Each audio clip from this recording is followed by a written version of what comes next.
ಧರ್ಮಸ್ಥಳದಲ್ಲಿ ಮೃತದೇಹ ಹೂತ್ ಹಾಕಿದ್ದೀನಿ ಎಂದ ವ್ಯಕ್ತಿ ಬೆಳ್ತಂಗಡಿ ಕೋರ್ಟ್ಗೆ ಹಾಜರು. ವಕೀಲರ ಉಪಸ್ಥಿತಿಯಲ್ಲಿ ಹೇಳಿಕೆ ದಾಖಲಿಸೋದಕ್ಕೆ ನಿರಾಕರಿಸಿದ ನ್ಯಾಯಾಲಯ.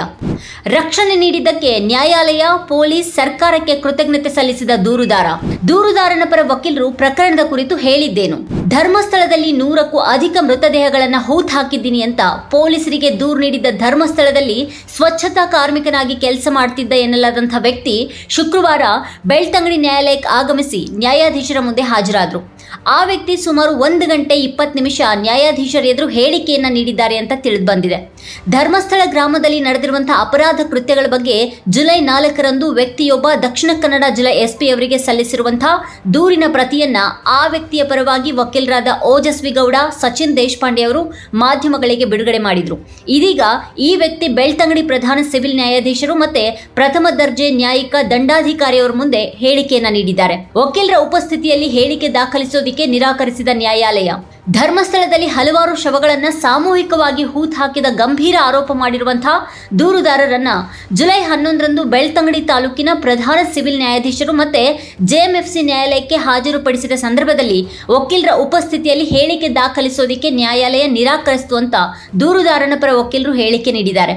ಈ ಕುರಿತು ಪತ್ರಿಕಾ ಪ್ರಕಟಣೆ ನೀಡಿರುವ ವಕೀಲರಾದ ಓಜಸ್ವಿ ಗೌಡ ಹಾಗೆ ಸಚಿನ್ ದೇಶಪಾಂಡೆ ಅವರು ಧರ್ಮಸ್ಥಳದಲ್ಲಿ ಸಾಮೂಹಿಕ ಹೂತ್ ಹಾಕಿದ ಪ್ರಕರಣದ ದೂರುದಾರನಿಗೆ ವಿಟ್ನೆಸ್ ಪ್ರೊಟೆಕ್ಷನ್ ಸ್ಕೀಮ್ 2018 ಅಡಿಯಲ್ಲಿ ಸೂಕ್ತ ರಕ್ಷಣೆಯನ್ನು ನೀಡಲಾಗಿದೆ. ಈ ಕುರಿತು ಸಂಬಂಧಪಟ್ಟ ಅಧಿಕಾರಿಗಳು ಜುಲೈ 10, 2025 ಸಂಜೆ ನಮಗೆ ಸಂದೇಶ ಕಳುಹಿಸಿದ್ರು. ಹಾಗೆ ದೂರುದಾರ ರಕ್ಷಣೆ ನೀಡುವಂತೆ ಕೋರಿದ್ದಂತಹ ಕೋರಿಕೆಗೆ ತ್ವರಿತವಾಗಿ ಸೂಕ್ತ ಕ್ರಮ ಕೈಗೊಂಡಿದ್ದಕ್ಕಾಗಿ ದಕ್ಷಿಣ ಕನ್ನಡ ಜಿಲ್ಲಾ ನ್ಯಾಯಾಲಯ, ದಕ್ಷಿಣ ಕನ್ನಡದ ಪೊಲೀಸ್ ಅಧಿಕಾರಿಗಳಿಗೆ ಮತ್ತೆ ಕರ್ನಾಟಕ ಸರ್ಕಾರಕ್ಕೆ ದೂರುದಾರ ತಮ್ಮ ಕೃತಜ್ಞತೆಯನ್ನು ಸಲ್ಲಿಸಿದ್ದಾರೆ ಅಂತ ತಿಳಿಸಿದ್ದಾರೆ. BNSSನ ಸೆಕ್ಷನ್ 183, CRPCಯ ಸೆಕ್ಷನ್ 164 ಅಡಿಯಲ್ಲಿ ತಮ್ಮ ಹೇಳಿಕೆಯನ್ನು ದಾಖಲಿಸೋದಕ್ಕೆ ದೂರುದಾರರನ್ನ ನ್ಯಾಯಾಲಯ ಕರೆದೊಯ್ಯಲಾಯಿತು. ದೂರುದಾರ ತಾನು ಅನಕ್ಷರಸ್ಥ ಮತ್ತೆ ನ್ಯಾಯಾಲಯಕ್ಕೆ ಇದುವರೆಗೆ ಹೋಗಿರದಿದ್ದರಿಂದ ತನಗೆ ತೊಂದರೆಯಾಗಬಹುದು ಅಂತ ಹೇಳಿಕೆ ನೀಡುವಾಗ ನಮ್ಮಲ್ಲಿ ಒಬ್ಬರು ವಕೀಲರು ನ್ಯಾಯಾಲಯದಲ್ಲಿ ನನ್ನ ಜೊತೆಗೆ ಹಾಜರಿರಬೇಕು ಅಂತ ಸೂಚಿಸಿದ್ರು. ಈ ಕುರಿತು ನಾವು ನ್ಯಾಯಾಲಯದ ಗಮನಕ್ಕೆ ತಂದಿದ್ವಿ. ಆದರೆ ದೂರುದಾರರ ಜೊತೆಗೆ ವಕೀಲರು ಹಾಜರಿರೋದಕ್ಕೆ ನ್ಯಾಯಾಲಯವು ಒಪ್ಪಲಿಲ್ಲ. ನಮ್ಮ ಅನುಪಸ್ಥಿತಿಯಲ್ಲಿ ದೂರುದಾರನ ಹೇಳಿಕೆಗಳ ರೆಕಾರ್ಡಿಂಗ್ ಅನ್ನು ಪ್ರಾರಂಭಿಸಿತು ಅಂತ ದೂರುದಾರನ ಪರ ವಕೀಲರಾದ ಓಜಸ್ವಿ ಗೌಡ ಹಾಗೆ ಸಚಿನ್ ದೇಶಪಾಂಡೆ ಪ್ರಕಟಣೆಯಲ್ಲಿ ತಿಳಿಸಿದ್ದಾರೆ. ಧರ್ಮಸ್ಥಳ ಪ್ರಕರಣಕ್ಕೆ ಸಂಬಂಧಪಟ್ಟ ಹಾಗೆ ದೂರಿನಲ್ಲಿ ಹೇಳಲಾಗಿರುವಂತೆ ಹೂತ್ ಹಾಕಿದಂತ ಆಸ್ತಿ ಪಂಜರವೊಂದನ್ನು ಸಾಕ್ಷಿಯಾಗಿ ಹೊರತೆಗೆಯಲಾಗಿದ್ದು ಅದನ್ನ ಬೆಳ್ತಂಗಡಿ ಪೊಲೀಸರಿಗೆ ಹಸ್ತಾಂತರಿಸಲಾಗಿದೆ.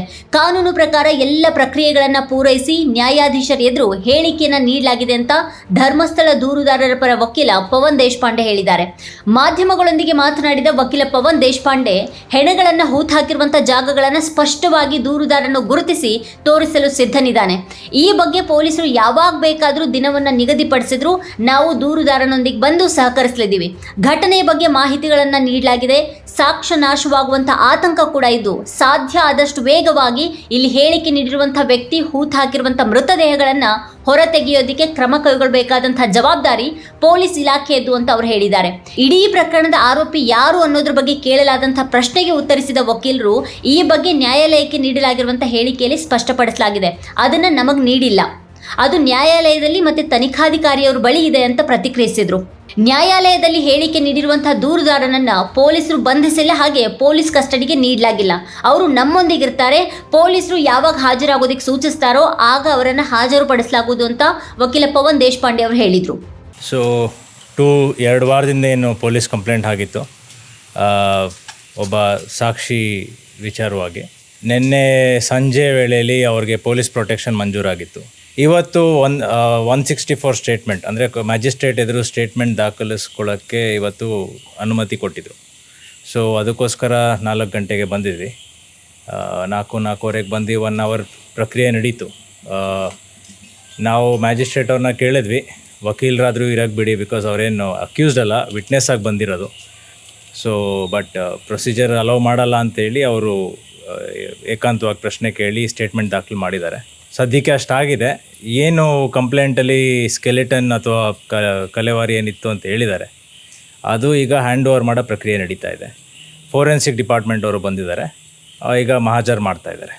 ಇಷ್ಟು ಇಲ್ಲಿವರೆಗೂ ಆಗಿರೋ ಬೆಳವಣಿಗೆ. ಊತಾಕಿರುವಂಥ ಬಾಡಿಗೆ ಅವ್ರು ಇವಾಗಲೂ ತೋರ್ಸೋಕ್ಕೆ ರೆಡಿ ಇದ್ದಾರೆ. ಸೊ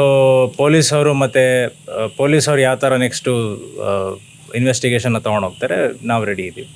ಬಟ್ ಹೂತಾಕಿರೋ ಬಾಡಿನ ತೆಗೆಯೋ ವಿಷಯವಾಗಿ ಇವತ್ತು ರೆಡಿ ಇದ್ದೀವಿ. ಸೊ ಆದಷ್ಟು ಬೇಗ ಆದರೆ ಒಳ್ಳೆಯದು. ಅದನ್ನು ನಾವು ಪೊಲೀಸರ ಹತ್ರ ಮನವಿ ಮಾಡ್ಕೋತಾ ಇರೋದು. ಬಿಕಾಸ್ ಸಾಕ್ಷಿ ನಾಶ ಎಲ್ಲ ಆಗಬಾರ್ದು. ಇಲ್ಲ ವಿಟ್ನೆಸ್ನ ಅರೆಸ್ಟ್ ಮಾಡಿಲ್ಲ, ನಮ್ಮ ಜೊತೆ ಇರ್ತಾರೆ. ಸೆಕೆಂಡ್ ಸ್ಟೇಟ್ಮೆಂಟು ಪ್ರೊಸೀಜರ್ ಪ್ರಕಾರ ಲಾಯರ್ ಕೊಡಲ್ಲ. ಸದ್ಯಕ್ಕೆ ಬರೀ ಇನ್ವೆಸ್ಟಿಗೇಟಿಂಗ್ ಆಫೀಸರ್ ಹತ್ರ ಮಾತ್ರ ಇರುತ್ತೆ. ಸೊ ಸ್ಟೇಟ್ಮೆಂಟಲ್ಲಿ ಗೊತ್ತಾಗುತ್ತೆ. ಸರ್, ವಿಟ್ನೆಸ್ ಪ್ರೊಟೆಕ್ಷನ್ ಆ್ಯಕ್ಟ್ ಕಾಯ್ದೆ ಅಡಿ ಏನು ಸುಪ್ರೀಂ ಕೋರ್ಟ್ ಗೈಡ್ಲೈನ್ಸ್ ಇಶ್ಯೂ ಮಾಡಿದೆ, ಆ ಗೈಡ್ಲೈನ್ಸ್ ಪ್ರಕಾರ ಪೊಲೀಸವ್ರು ಕೊಡ್ತಾ ಇದ್ದಾರೆ ಸೆಕ್ಯೂರಿಟಿ. ಸೊ ನಮ್ಗೆ ಅದು ಬಿಟ್ಟು ಇನ್ನು I don't want to comment unless next exhibition ಆಗೋದು. Let's not comment. ಬಿಕಾಸ್ ನಾವು ಸತತವಾಗಿ ಫಾಲೋ ಅಪ್ ಮಾಡ್ತಾ ಇದ್ದೀವಿ. ಬಿಕಾಸ್ ನಾವು ಎಲ್ಲ ಪ್ರೊಸೀಜರಲ್ಲಿ ಮಾಡ್ತಾ ಇರೋದು. ಸೊ ಆಲ್ಮೋಸ್ಟ್ 2 ವಾರ ಆಗಿದೆ. ಬಟ್ ಅದು ಅವ್ರನ್ನೇ ಕೇಳಬೇಕಾಗುತ್ತೆ. ಮೋಸ್ಟ್ಲಿ ಕಮ್ಯುನಿಕೇಷನ್ ಇದಾಗಿದೆ. ಸರ್, ಅದ್ರ ಬಗ್ಗೆ ನಾನು ಹೆಚ್ಚು ಮಾತಾಡೋಕ್ಕಾಗಲ್ಲ. ಯಾಕಂದರೆ ಅವ್ರದ್ದು ವಿಟ್ನೆಸ್ ಪ್ರೊಟೆಕ್ಷನ್ ಆ್ಯಕ್ಟಲ್ಲಿ ಇದ್ದಾರೆ ಈಗ ಅವರು. ಸೊ ಅವ್ರು ಐಡೆಂಟಿ ಡಿಸ್ಕ್ಲೋಸ್ ಮಾಡೋದಾಗಲಿ ಇನ್ನೊಂದು ಮಾತಾಡೋದಾಗಲಿ ಇದು ಒಳ್ಳೆಯದಲ್ಲ. ಧರ್ಮಸ್ಥಳದಲ್ಲಿ ಏನೇನೆಲ್ಲ ಪ್ರಕರಣ ನಡೆದಿದೆ ಸರ್, ಅದನ್ನು ಮುಚ್ಚಾಕುವಂಥ ಪ್ರಯತ್ನವನ್ನೆಲ್ಲ ನಡೆದಿದೆ. ಸೊ ಇವರಿಗೆ ಯಾವ ರೀತಿಯ ಸೆಕ್ಯೂರಿಟಿ ಬೇಕು, ಇದನ್ನು ಕೂಡ ಬೇಕು. ಈ ಬಗ್ಗೆ ಪತ್ರಿಕಾ ಹೇಳಿಕೆ ನೀಡಿರುವ ದಕ್ಷಿಣ ಕನ್ನಡ ಜಿಲ್ಲಾ ಎಸ್ಪಿ ಡಾಕ್ಟರ್ ಅರುಣ್ ಅವರು ಸಾಕ್ಷಿ ದೂರುದಾರರ ಗುರುತಿನ ರಕ್ಷಣೆ ವಿಚಾರದಲ್ಲಿ ಸಾಕ್ಷಿ ದೂರುದಾರರನ್ನ ಪ್ರತಿನಿಧಿಸಿರುವ ವ್ಯಕ್ತಿಗಳು ಪತ್ರಿಕಾ ಪ್ರಕಟಣೆ ಹಾಗೆ ಎಫ್ಐಆರ್ ಪ್ರತಿಯನ್ನು ಮಾಧ್ಯಮಗಳಿಗೆ ಹಾಗೆ ಸಾಮಾಜಿಕ ಜಾಲತಾಣಗಳಲ್ಲಿ ನೀಡುವ ಮೂಲಕ ಸಾಕ್ಷಿ ದೂರುದಾರರ ವಯಸ್ಸು, ವೃತ್ತಿಯ ಸ್ಥಳ, ಚಹರೆ, ವೃತ್ತಿಯಲ್ಲಿದ್ದಂಥ ಅವಧಿ, ಸಮುದಾಯ ಮತ್ತು ಇತರೆ ಮಾಹಿತಿಗಳನ್ನು ಬಹಿರಂಗಗೊಳಿಸಿರುವುದರಿಂದ ಸ್ಥಳೀಯ ಅನೇಕರು ಸಾಕ್ಷಿ ದೂರುದಾರರನ್ನ ಅಂದಾಜಿಸಿರುತ್ತಾರೆ. ಆದರೂ ಎಲ್ಲ ಅಧಿಕೃತ ಮೂಲಗಳಿಂದ ಸಾಕ್ಷಿ ದೂರುದಾರರ ಗುರುತನ್ನ ಬಹಿರಂಗಪಡಿಸದಿರೋದಕ್ಕೆ ನಿರ್ಧರಿಸಲಾಗಿರುತ್ತೆ. ಹಾಗೂ ಈ ಬಗ್ಗೆ ಬಂಟ್ವಾಳ ಪೊಲೀಸ್ ಉಪಾಧೀಕ್ಷಕರ ನೇತೃತ್ವದಲ್ಲಿ ಪ್ರತ್ಯೇಕ ತನಿಖೆಯನ್ನು ಆರಂಭಿಸಲಾಗಿದೆ. ಸಾಕ್ಷಿ ದೂರುದಾರರು ಸ್ವತಃ ತಾವೇ ಹೊರತೆಗೆದಿರುವುದಾಗಿ ತಿಳಿಸಿರುವಂತಹ ಅಸ್ಥಿ ಪಂಜರದ ಅವಶೇಷಗಳನ್ನು ಹಾಜರುಪಡಿಸಿದ್ದು ಅವುಗಳನ್ನು ಸಾಕ್ಷಿ ದೂರುದಾರರ ಪರ ವಕೀಲರು ಹಾಗೆ ಪಂಚರ ಸಮ್ಮುಖದಲ್ಲಿ ಪೊಲೀಸರು ಸ್ವಾಧೀನಕ್ಕೆ ಪಡೆದುಕೊಂಡಿದ್ದು ಮುಂದಿನ ಕಾನೂನು ಕ್ರಮ ಕೈಗೊಳ್ಳಲಾಗುವುದು ಅಂತ ಹೇಳಿದ್ದಾರೆ. ನಮ್ಮ ಕಾರ್ಯಕ್ರಮಗಳನ್ನು ನೀವು ನೋಡ್ತಾ ಇದ್ರೆ ನಮ್ಮ ಚಾನೆಲ್ ಅನ್ನ ಸಬ್ಸ್ಕ್ರೈಬ್ ಮಾಡಿ, ಪಕ್ಕದ ಬೆಲ್ ಐಕಾನ್ ಒತ್ತಿ ನಮ್ಮನ್ನ ಬೆಂಬಲಿಸಿ. ಹಾಗೆ ನಮ್ಮ ಕಾರ್ಯಕ್ರಮಗಳನ್ನ ಲೈಕ್ ಮಾಡಿ, ಕಮೆಂಟ್ ಮಾಡಿ, ಅದನ್ನ ಬೇರೆಯವರಿಗೂ ವಾಟ್ಸ್ಆಪ್ ಮೂಲಕ ಶೇರ್ ಮಾಡಿ. ನೀವು ಹೀಗೆ ಮಾಡಿದಾಗ ನಮ್ಮ ಚಾನೆಲ್ ಇನ್ನಷ್ಟು ಮತ್ತಷ್ಟು ಜನರಿಗೆ ತಲುಪಲು ನೀವು ನಮ್ಮೊಂದಿಗೆ ಸಹಕರಿಸಿದ ಹಾಗಾಗುತ್ತೆ. ಇದು ನೀವು ಯಾವುದೇ ಖರ್ಚಿಲ್ಲದೆ ಕೆಲವೇ ಸೆಕೆಂಡುಗಳಲ್ಲಿ ನೀಡಬಹುದಾದ ಸಹಕಾರ. ಧನ್ಯವಾದಗಳು.